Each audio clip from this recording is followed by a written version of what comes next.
Along the same line, because you talked about, just very briefly, but I kind of want to circle back to it. You talked about how some agencies are making that cultural change, right? So they're trying to even just change the verbiage that they use, what title they give their employees. So let's not call them civilians, let's call them something else. So what cultural or structural changes do you think forensics units need to make to develop stronger leaders? I think that the first thing is that they need to understand that leadership is important to every single department in that organization.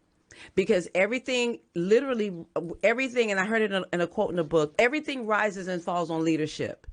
And so if you're going to really have a department or an area in forensics that's going to be accountable, where people are willing to be accountable, responsible, and make sure that the department is covered, you have to have leadership. You have to. And so I don't know if there's a way, because I don't always understand the ins and the outs, but I do know that there are sometimes professional staff positions that are equal to like a major.